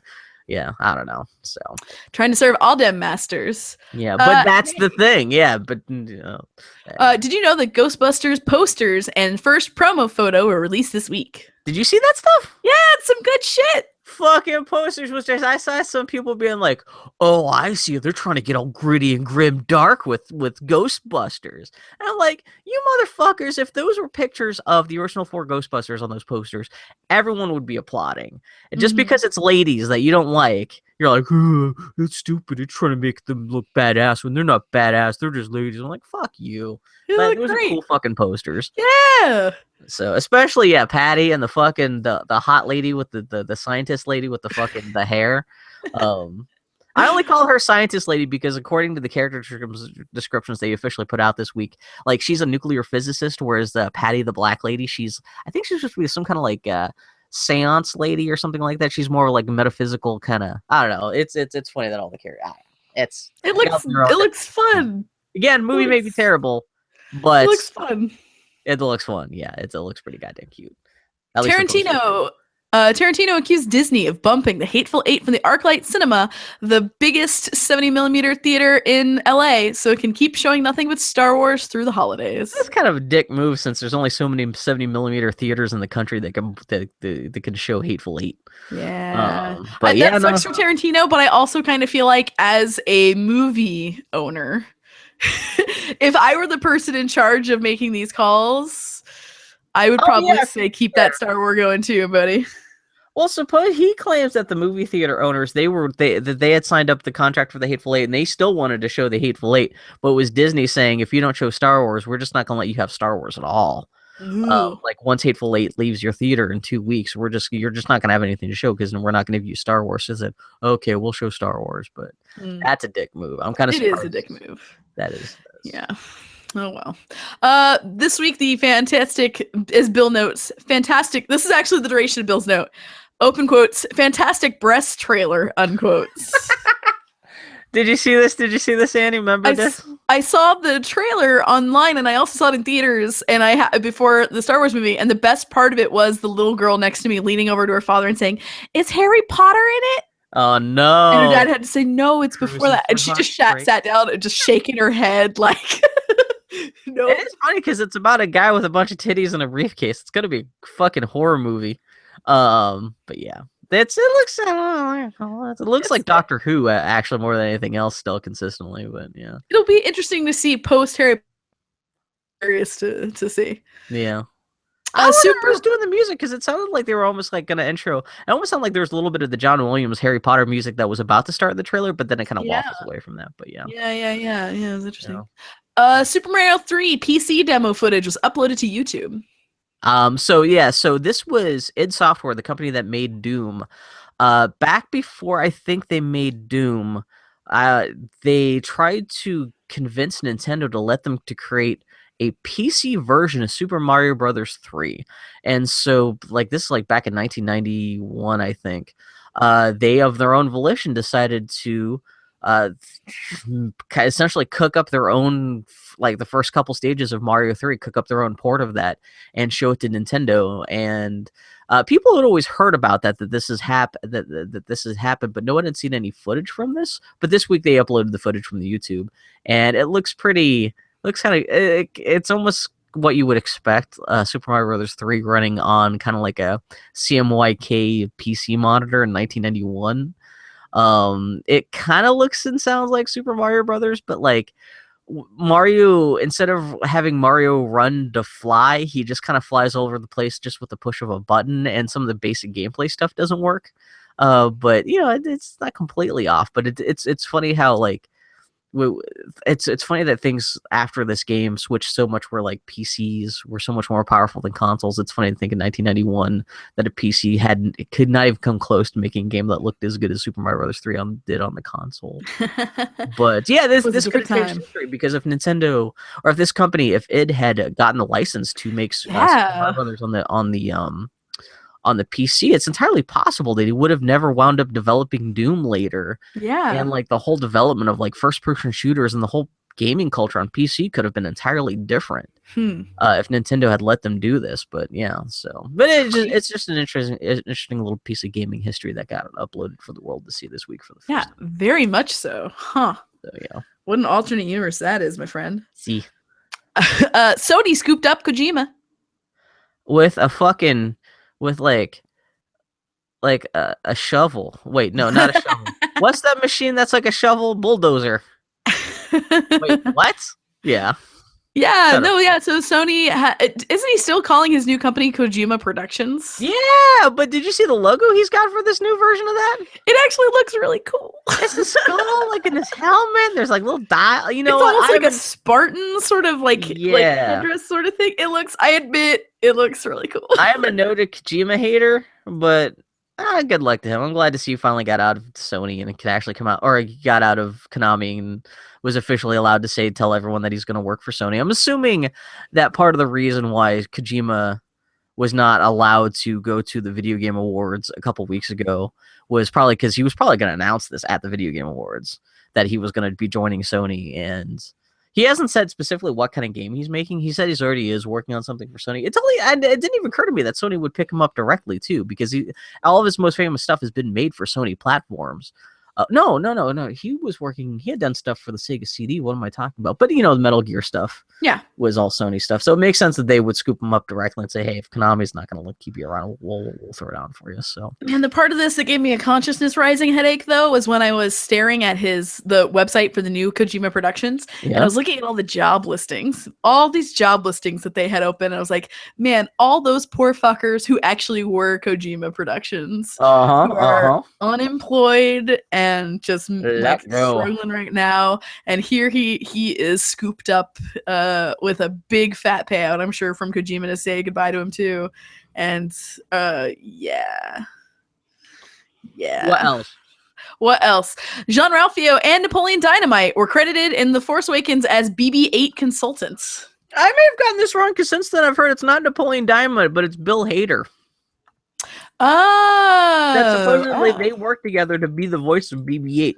Well, I read actually an interview with the gentleman who plays Jean-Ralphio, and they didn't work together. They were both approached by J.J. Abrams to do. They were like, he was saying how he was actually shown a very early cut of Star Wars and was asked to basically improvise dialogue that they would use and digitally manipulate to make the voice of BB-8, because they wanted him to they wanted it to sound funny and and have like a sense of humor to it. So they thought by taking and sampling these voices of these comedians that they would get that. So that's interesting what they did when Ben Burtt created the voice for R2-D2. He just recorded his own voice making baby sounds, and then just kind of mixed that up with a bunch of like robot sounds to kind of create that, like all that kind of stuff. So I guess instead of using his voice, he wanted to bring in someone else. So it's funny, fucking Jean-Ralphio of all places, of all people from fucking Parks and Recreation, Jesus. This Jean-Ralphio is a robot in Star Wars now. It's kind of horrifying. Arrested Development trading cards are incoming. That I forgot the company that announced it. It's not like Topps or a big trading. I think it's just like some off the cuff, like little, like geek licensing thing. It's not going to be a huge run either. It's going to be like 64 trading cards. But I love the idea that like Arrested Development trading cards. I would love to see them sold at grocery stores, like right next to the counter, like right next to the checkout. Like like five trading cards and a sticker and like a little vodka scented stick of gum inside. Yeah, it's not going to be like that, but would love, like Joe Bluth stickers and fucking I believe myself stickers. I would have a Lucille Bluth framed trading card. Well, that's the thing. You put the backs of the trading cards are just like parts of a big puzzle piece, and when you put them together, it's just a picture of Lucille Bluth blinking. That's it. Or winking, I should say. Yeah. Cards Against Humanity used the money from their last holiday promotion to give the workers in their Chinese print shop a week's vacation. Yes, that seemed pretty cool. Although it did seem to be pretty self-aggrandizing that they sent this announcement out, actually mailed it out to customers saying, hey, look what we cool did. Here's a bunch of pictures of our super grateful Chinese employees that we gave a week's vacation to. Yeah, so I guess with some of the money I guess this year's their last holiday promotion. Which the only one I didn't actually throw down for, and I don't know how they think about it. But yeah, so they just essentially rented out the print shop for a week and then said, hey, we don't have any work for you. Just go off and do your own stuff. And so I guess people went out and hung out with their families and stuff. So it seemed pretty cool. Even though I guess they were required to submit photographs of them on vacation Cards Against Humanity so they could turn into a promotional thing. So Yep. Hey, did you know that Mabim Bam, a beloved podcast, My Brother Me, has been selected by CISO TV, what is it, like an NBC web streaming platform, to develop a Mabim Bam web show. Which I don't know anything about this because I was like, is this going to be live action? Is this going to be a cartoon? Like, how do you turn Mabim Bam into a goddamn TV show? Like, what do you do? Details are pretty spare. They're trying to keep it pretty sparse. But yeah, how are they going to manage it if for no other reason than the brothers are all over the States? Yeah, well, that's the other thing, too. And, like, they're working, so they don't have... I mean, I guess it could fly somewhere, like, once or twice a year to film stuff together. But what they should do is get that automated software where you just talk to a microphone and it creates, like, a cartoon that, like, speaks for you. Oh, my God, like that Dog of Wisdom video. Exactly. That's what I'm talking about. They don't even have to be avatars of themselves, but it could be like the Dog of Wisdom talking to a talking pinata, talking to a chair, and just who knows. But yeah, I love that our idea for Mabim Bam TV show is just the podcasts, but with randomly generated. You can't really mess with that formula, and it's like it's super off the cuff. It can't be something too scripted because that's kind of against the whole point of Mabim Bam. It's gonna be It's probably assumably gonna be Mabim Bam, but with video. Yeah, like I don't see it being anything else. We'll see. I don't know if that works. We'll see. Banner Saga is coming to PS4 on January 12th. That's just cool. Hey, I've been waiting to play Banner Saga on a big screen, so that's which is funny. Now with my Steam box, I could do that now, but yeah, I will wait for the PS4 version now. Man, have they talked at all about Banner Saga 2 yet? Not yet. Man, that was announced at the last year's VGAs, I guess. I mean, I can see how that game takes a lot of bacon. They're gonna have to say something because a ton of people are gonna be asking as the first game gets re-released. Disney used the premiere of the new Star Wars movie as an excuse/cover to install metal detectors on all of its American parks on Thursday. Also, no costumes for anyone over the age of 14 allowed, even for future Halloween events. Which, yeah, I mentioned before that it was worth the latter half happening to me just so I could see kids sneaking in Jedi costumes in the bathroom. Which actually, I'm like. It sucks that we live in a world where people aren't allowed to dress up in costumes for a Star Wars movie, but it actually was made for a pretty chill opening night. You didn't have a bunch of dipshit fanboys running with light up lightsabers at the premiere. Yeah, the more interesting thing is that they used the premieres of this new Star Wars movies, which were being shown at the parks too, to install metal detectors at all the American parks. Yeah, it's interesting. And I didn't check up onto that to see how well that's. They were just installed on Thursday, and I'm kind of curious to see how that went over with regular customers at those parks. Yeah, friend of the podcast, Brian Smith, sent us a letter about his experiences. He went to a work event at the Disney park this last week, and he was basically one of the last times that you could go in without having to go through all this metal detector bullshit. Yeah, exactly. Yeah. And he was talking about that. I'm sorry I don't really have time to dig into it more. We're kind of in a compressed timeline here. But he was saying that beforehand you would literally just scan an admittance card or Magic Band and it takes your fingerprint and you just walk through. There's no barricade otherwise. So it's going to be a very different experience. I mean, that's a way also to shatter the whole, you're at Disneyland. You're it's a whole different environment. You're in a worry-free, carefree place. Yeah. Don't check your gun so you don't get killed. Yeah. Studio Ghibli is co-producing a new animated film, with most of the film being made in Europe. So it's probably not technically a quote-unquote real Ghibli film, but whatever. The news got passed around that Studio Ghibli is making a new movie, and yeah, it sounds like they are lending some animation to this, but it is being written and directed by an entirely different European team. It just sounds like they're throwing it's even being directed by a different team. Exactly, yeah. So it sounds like they're helping out with the production in terms of production costs and doing some animation for the film, but I don't think this is ever going to be regarded like as part of like the Studio Ghibli canon in terms of like the library of films that they've actually produced. It's not like Miyazaki or Takahata or anybody's really involved in this or anything like that. But it is nice to see that if they've got money to be pouring into productions of other movies, hopefully this makes they'll get some return on their investment and keep the studio going for longer until they can start producing their own films again. So. At least it's a sign of life from the studio, which is better than nothing. Yeah, that's true. So, yeah. Most importantly, Steven Universe returns on January 4th. Fucking hey! That's only like a week away, a week and a half away. That's not that far, my friend. And I also guess it's coming back with a whole week's worth of episodes too. 2016 is that close? Shit. Yeah, that's what I'm saying. It's a week and a half away. We're only a couple days till Christmas. I'm gonna enjoy that by. Oh man, yeah, literally in about 2 minutes, people are going to start showing up for the big boy howdy Star Wars spoiler cast that we're going to have with the regular Star Wars, essentially party crew that we've been recording Star Wars spoiler cast for over the course of the last 2 years. So we'll be recording that right now.